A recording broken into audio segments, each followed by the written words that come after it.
Suzanne Silver's with me, and her new book is out, and it's based on Tom Silver's life, and it's Kill the Hypnotist. Because essentially, they did want to kill the hypnotist at one point, didn't they? They did. Yeah. And it has to do with getting involved with the mob and the military over in Taiwan. We're going to touch a little bit more on that. If you can hang off another segment, Suzanne, I'd like to talk with you about that, okay? Right Okay. back. Yeah, Suzanne Silver rejoins me here in just a moment, 8:22. You're waking up with the Bill Myers Show on 99.3 KCMD and FM 106.7 KMED. I was just mentioning earlier that I had wrapped up reading Kill the Hypnotist based on the true life events of Tom Silver. Tom Silver, of course, TomSilver.com is his website. And his wife, Suzanne Silver, ended up putting together and telling the story. And I thought it was a great read. By the way, it's you knocked $5 off it, so you can pick it up for $19.95 on the website right now. Isn't that right, Suzanne?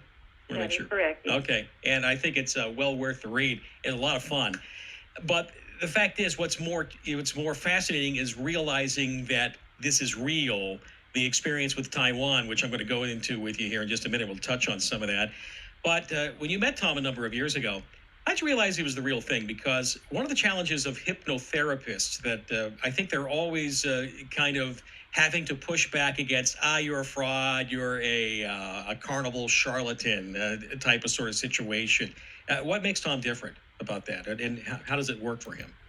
So Tom is different because he is able to help people, and I have been in such a privileged position to meet people who tell me what he's done for them. He is able to meet with these folks and find out what they need and get to the bottom of it. There's two stories that stand out in my mind that are very, very compelling, that tell you just what he can do. First of all, there was one day where he met with a man who had been on crack cocaine for 18 years. He had a cocaine habit. 18 years that he was dealing with this. Tom met with him, hypnotized him. That man, 3 months later, was contacting me, telling him he still was sober. He had no desire whatsoever to do cocaine. And we all know how addictive cocaine is. Yeah, that kind of surprises me because I've been told by many people that a lot of these things, there are actual physical addictions too. It's not just an emotional addiction. Or am I wrong about that? That is absolutely correct, and I'm so glad you touched on that, because you can use hypnosis to help you get past those physical addictions. The mind is very, very powerful. Just like if we focus on pain, we will feel that pain stronger. You get busy doing something, maybe that pain goes away or you just don't notice it, right? Well, addiction is the same way. The more we focus on it, the more we think we've got to have that cigarette or we've got to have that drink, we've got to have that cocaine. The more we think that, the more we believe we must. However, through hypnosis, you can take away that thought process, that focus on it. And that's where it helps get over that physical addiction. Are you able to hypnotize? I think I may have asked Tom this, but I'll ask you this since you're deeply involved with him and that practice there. So, can you hypnotize somebody to do something against their will, or that would actually be against their best interest, as it were? Because for a long time, I would read claims that said that no, you can't do that. Hypnosis, they can't go against your morality, and I'm not so sure that's the truth. But how do you see it? So I think that is completely incorrect. I believe people have come to that belief simply because no one wants to believe they could be that out of control. But brainwashing, which is an extreme of hypnosis, is very real, and it does happen.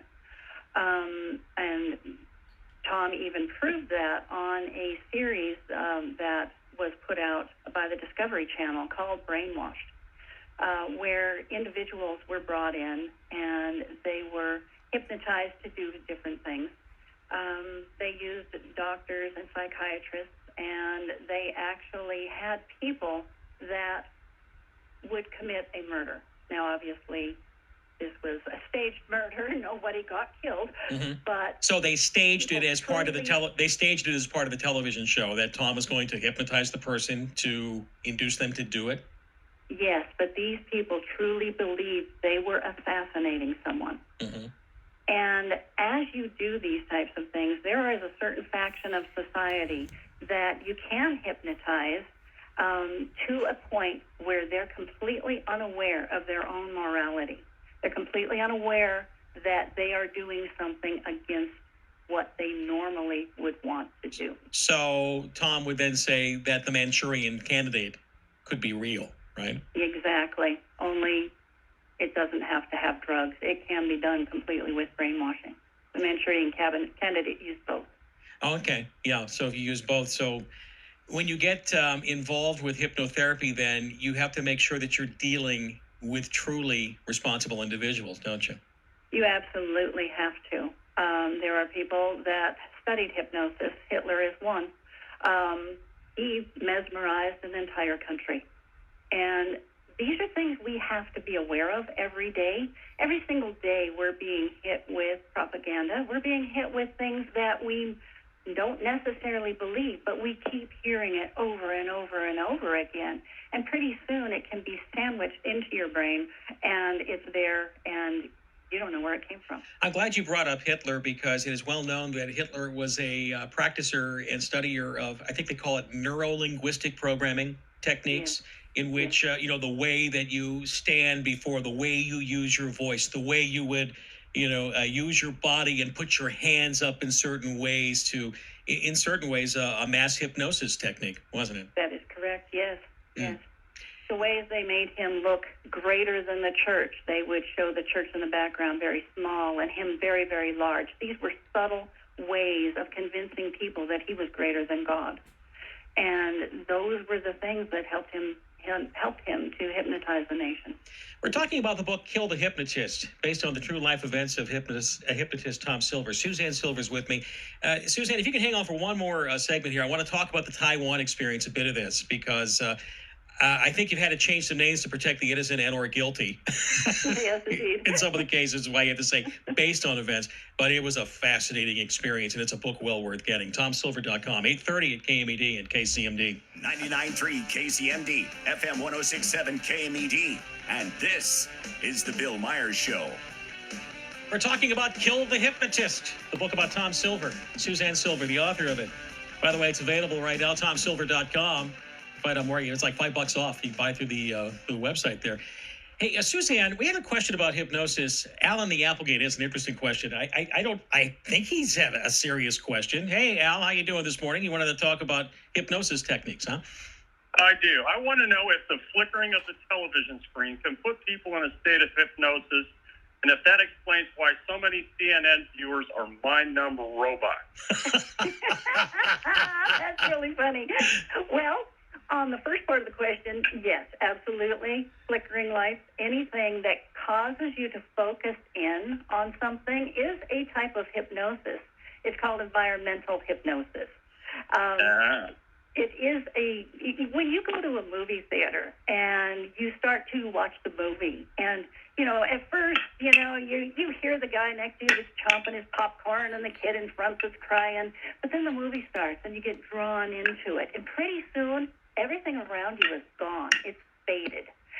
That's when you are environmentally hypnotized. All it means is you are in a deep state of focused concentration. Focused concentration, and then you can be, suggestions can be made, right? That's when suggestions can be made. Now think about it. If you're in that state and you're given suggestions that are negative or that you don't think you believe, your subconscious is still saying, oh, okay, I'll take that in. Mm-hmm. So CNN, Fox, any of the news broadcasts, whether they're far right, far left, or in between, they can influence you that way if you get in that state while you're watching. Very interesting. I appreciate the question, Al. I wanted to kind of switch it here as far as the influence goes then, that you write in the book Kill the Hypnotist that there are certain personality types that Tom would look for, because he would do all those television shows and they would do the stage shows with the NBA. Did he actually do shows with the NBA? I'm not sure how much of the book is actually directly taken from Tom and how much of it had to be sort of, embellished a bit as part of the novel process. Maybe you can help me on that. Events like that are absolutely 100% true. So he would hypnotize people on the spot there, relatively speaking, at NBA halftimes in some of these That places, is Indianapolis. All right. And they Yeah. would do stuff like that. But they would look for certain types of personalities. Tom would do that. What types of Yeah. personalities are more easily suggestible? You know, that is a very difficult question because each one of us can be hypnotized and can learn to get to a very, very deep state. Mm-hmm. He would look for people that were able, if he was doing a show, he would look for people that were able to not only go into hypnosis, but people that would be outgoing and would be able to let go. To put on a good show. Hypnosis. To put on a good show, in other words, right? Exactly, because Okay. some people would be more lethargic when they're in hypnosis. So he'd look for those types of folks. That doesn't mean that those are the only ones that are being hypnotized. Like I said, we're all capable of being hypnotized. Is it not true, though, that there was one part of the book there that mentioned that the more analytical the person may be, the more Yes. challenging it could be for Tom to get them Absolutely. under? So I am an exact person of that nature. I'm Mhm. actually a CPA, whereas we're about as analytical as they come. Sure. And at one point, I wanted to start working on some things. This was after I'd known Tom for about a couple of years. And so he tried to put me into hypnosis. And the first time, he had me on the brainwave machine so he could actually show me that we lowered my brainwave a little bit. Mm-hmm. But I continued to work with him and work on it. And eventually, I was able to go in and out of this focused concentration state automatically. That's allowed me to use self-hypnosis to make my life better. That's And really interesting. it's very helpful. My life is totally different than it was when I first met Tom. In what way, in that respect of being able to use the self-hypnosis technique?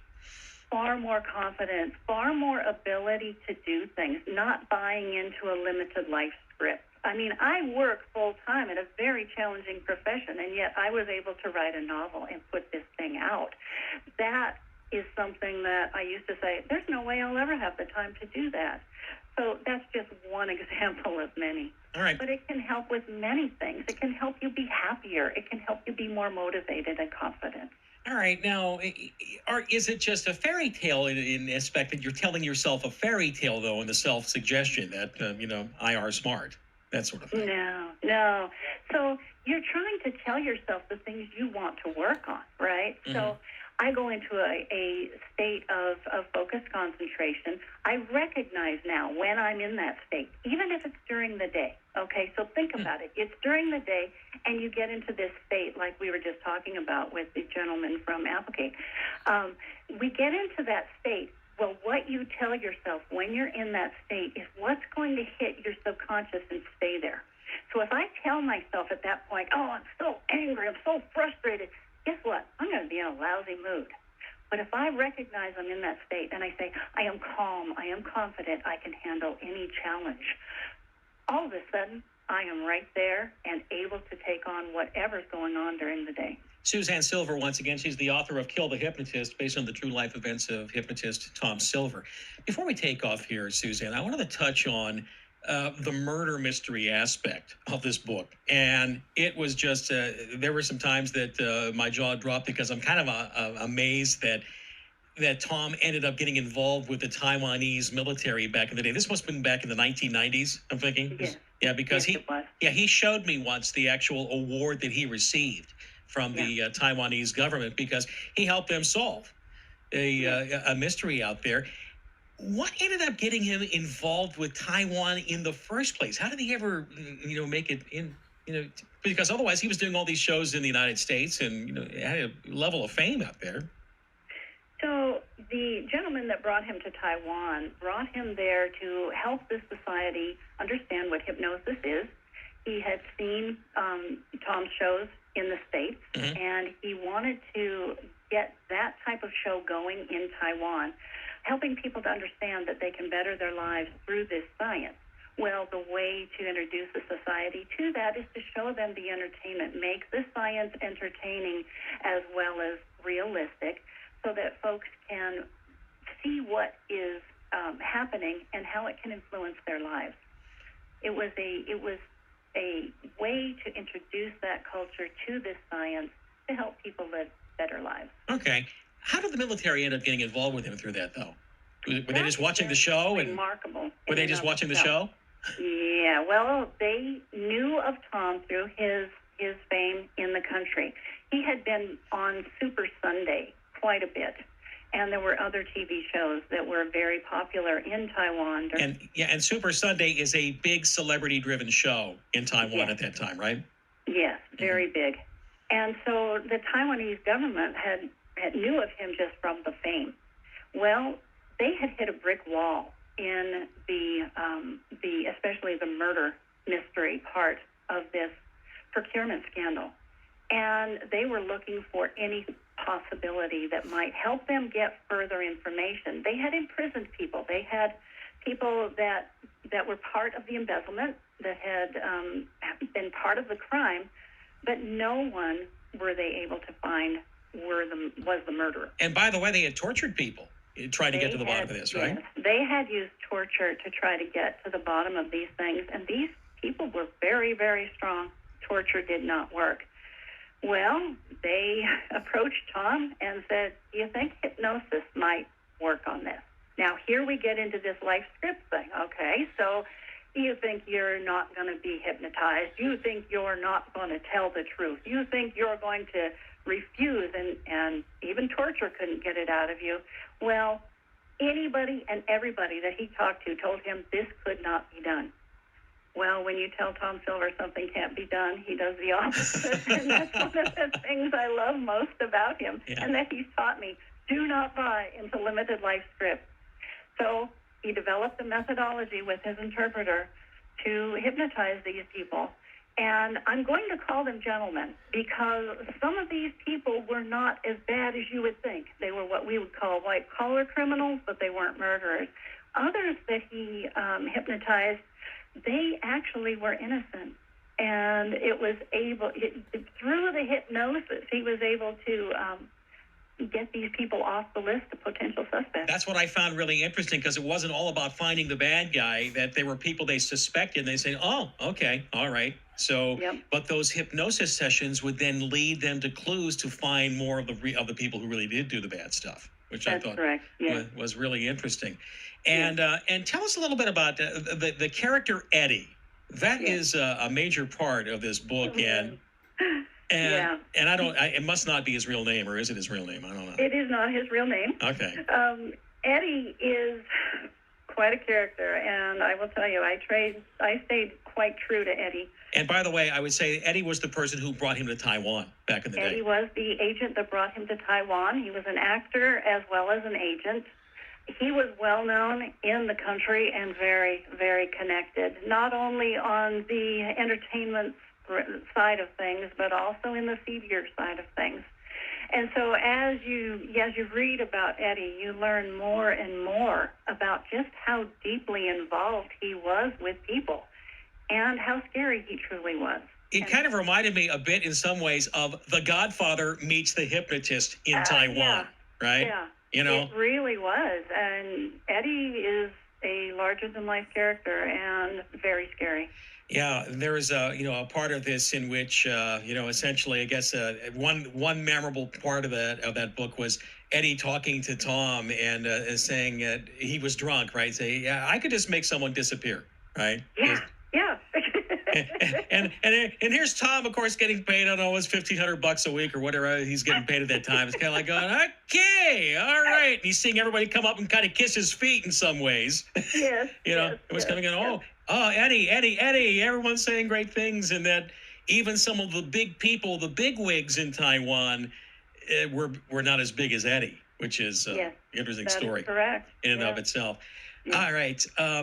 I really enjoyed it. I highly recommend this. I really do think that people would enjoy this story. We're just scratching the surface of it. But like I said, you have the hypnosis, the United States experience, the meaning of you. You included a love, not a love thing, but kind of it's almost like one of Eddie's agents got involved with Tom at one point romantically, right? And was that a little uncomfortable to write? I was curious. Yeah, well, when you're writing something that intimate, it's always going to be uncomfortable. I use a a secondary personality of my own just to get out of myself. And that helped me to write that. But yes, it's quite the scene. Yeah, I hear a lot about that one. Yeah, it's a little bit of Rip the Bodice fiction part of that, but it wasn't like smutty. Yes, Okay. yeah. But I was just kind of thinking, okay, how do you write this about your husband? At least your current husband, I guess. Well, that's a little bit of that self-hypnosis. All right. I'm kind of curious. Do you think the culture is now more accepting? Because it appeared that the Taiwanese were very accepting of that. And and final question, what about the United States culture? Are they looking more to these kind of techniques these days, you think? Alternative health? Yes, I see that our culture is starting to realize that these things are real and that they can be very, very helpful. People are looking more and more how to be better, how to live their lives to their most fulfillment, how to be happier. We live in a very depressed society, and it's part of this environmental hypnosis that I believe has created these anxieties and such that so many people deal with. This type of work can turn that around so that you're living a happy, healthy, fully productive life that you really want to have. And final question, I guess I do have one more final, Suzanne. Is there any way that one could help shield themselves from the negative programming of the culture? Any thoughts on that? Absolutely. Let me give you an example. There was one day when we were going to a fun amusement park, and we were all upbeat, the whole family's having fun, and all of a sudden I got so angry and so upset. Well, Tom had taught me, be a witness to your thoughts. Know exactly when you're going into that state and what's going on. Mm-hmm. Within seconds, I realized we had just passed a billboard that had a picture on it that reminded me of something horrible that happened in my childhood that all of a sudden I was getting back in my mind and angry about. Well, I turned it around instantly. I did a little mantra, got myself back into the happy state that I had started in, solely because I recognized it. Well, these are the types of things that creep into our psyche all day long, that if we are aware, we can block them from hurting us. So being aware and taking responsibility for your own thinking and feeling. Yes, but you have to learn how and when you're in that focused concentration state for it to truly work. You know, there was always this big thing of, doing mantras and telling yourself, I am beautiful, I am great, I am confident. Mm-hmm. Well, the problem is, if you're telling yourself when you're in a highly conscious state where your brainwaves are really kicking, you're hitting a brick wall. Yeah, subconscious doesn't buy it. Exactly. The subconscious isn't even aware you're saying it. But when you lower those brainwave levels down to this focused concentration state, that's when you can say those things, and they go directly in, and that's when you help your life. All right. Suzanne, it's an interesting story. It's a great book. I really enjoyed this, and that's why, I've kept you over for more segments than I would normally do for most typical, let's say, political authors and things like that. Thank you. Yeah. Thank you so much, Bill.